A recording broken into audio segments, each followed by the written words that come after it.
Welcome back to the Wolf of Property and Casualty. I'm your host, Derek Lasniak.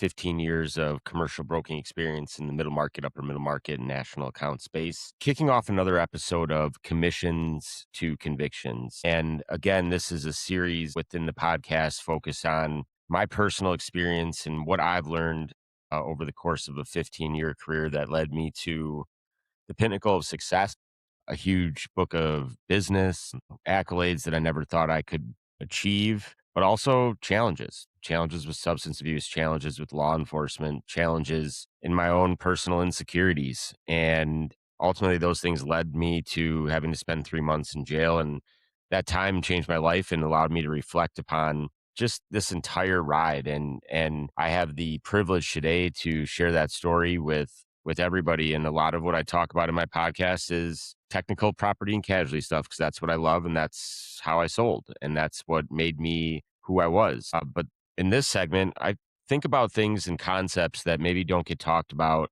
how I was successful and maybe at times how I screwed them up. But the concept today is something that I probably was doing a lot throughout my career, but I didn't necessarily know how to articulate it until I stepped back and thought about it.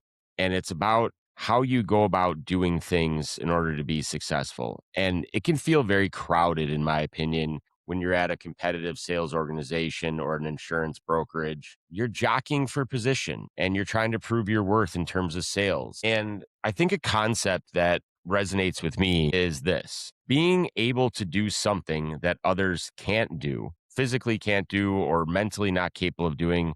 That's obvious value. There's a place in this world. Think athletes, but think it just within your own organization.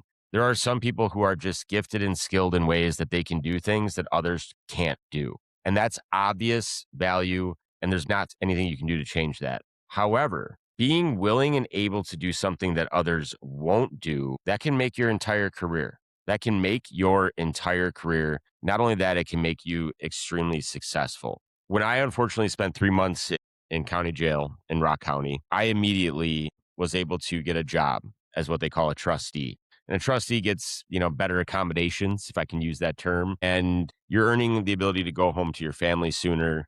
But you're working a job. And I like to cook, so I worked in the kitchen. And within the kitchen, we were preparing the food for everybody within the jail. We prepared all the food, the 3 meals a day for the inmates. And we also did Meals on Wheels. We had the contract for that for, I don't know, 250 to 300 households. And so I worked in all these roles. But when I first started, I kind of worked in whatever role that I needed to. I was scared to death. I couldn't believe that my life had came to this. And so when you're preparing a meal within jail, every jail is going to have some kind of assembly line. I've only been to one, but I've heard all about it. And you're serving, and I wasn't ever involved in mass production, but the food gets made and then it gets put in warmers on two sides of like an assembly line with rollers, and then trays are fed down that line, and other trustees on either side are serving the food, and then someone on the end grabs the tray, puts it in a stack, and then that's how they get served out. And the person who is at the front of the line feeding the trays also is responsible for calling out where the transition from one unit to the next goes. They're calling out when food is gone or when they need to pause, because you got 14 people working on this line. And this was a job that was hated. You have to be vocal. Some of the Airmark staff would be yelling at you if it didn't go well. Everyone wants to get it done as soon as possible because it's a pain in the ass. And nobody wanted to do this job because it's a lot easier to just take your scoop and put some green beans on a tray for 30 minutes than have to organize and run and quarterback the whole operation. And call it my personality, but call it my desire after quickly kind of realizing that I was going to be there for a couple months, and how do I elevate myself into a better position eventually and impress the people that make those decisions. Well, it was time to do the thing that nobody wanted to do. And so I took ownership of running that line, and I did that for, I don't know, like a month straight, every single day, 3 times a day. And I dealt with a lot of characters, and I dealt with a lot of grief. And, frankly, it seems weird to say stress, but, stressful situations, but nobody else wanted to do it. Nobody else wanted to do it. And I wasn't any more skilled than anybody else at doing it. I'd never done any of this before, but nobody else wanted to do it. And so I said I could do it. And eventually that helped me propel myself to the best job in that kitchen for my final 2 months there, with access to the best food, my own schedule, the ultimate responsibility. And so that's an example of doing something that others won't do.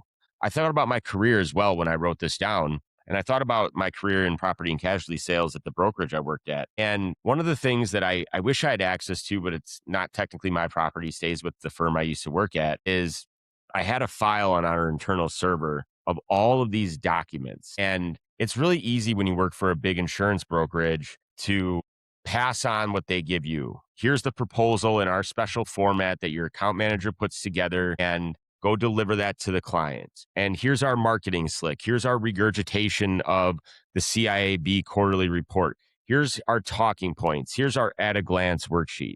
And those things are amazing and great. But to be a true salesperson and to be successful and to be kind of a master of your craft, you have to have the ability to understand that your client might not fit into that box. And clients at a certain level, especially in the middle market, upper middle market, where you're making a lot of money, you need to be able to build custom things. And I know we're on the verge of some AI revolutions and we'll be able to dream things into reality. But when I was coming up in the business, I was never scared to create something custom from scratch. I was never scared to start with a Word document and say, my client is going to understand this in this specific way.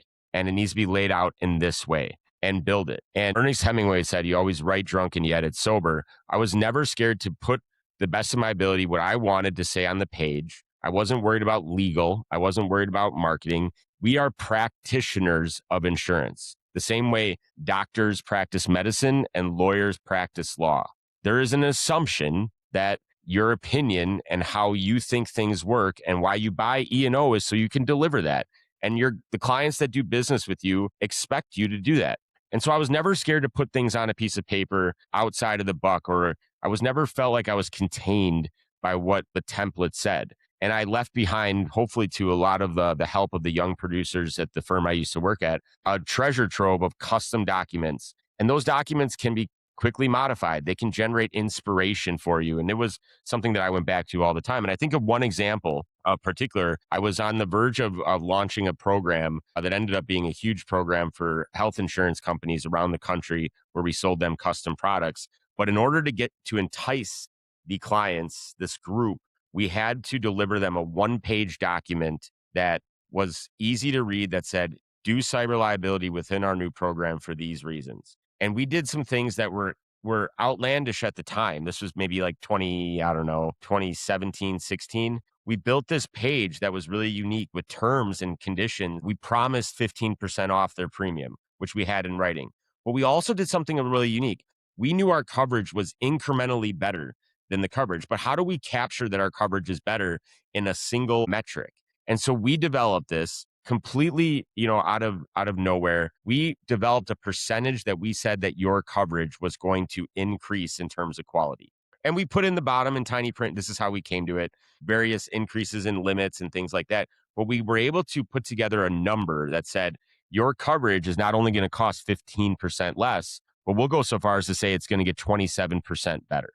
And those two things captured your mind. They said, we're going to save 15% and our coverage is going to be 26% better alone. And our ability to have the intentionality and the willingness to put ourselves out there and be able to back it up and create that document, that led to us writing something like 16 of the 24 members in the first year and taking a program that was an idea and a year's worth of making and put it into reality.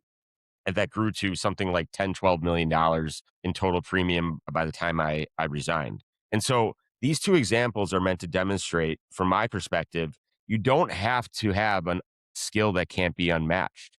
You don't have to have something that others can't do. You don't have to have those things. They're certainly nice and they provide a leg up. But being willing and able to do something that others just won't do, whether it's fear or they don't want to, or they're lazy, or they're not brave enough, that can make your entire career, and it can make a really, really, really damn good one.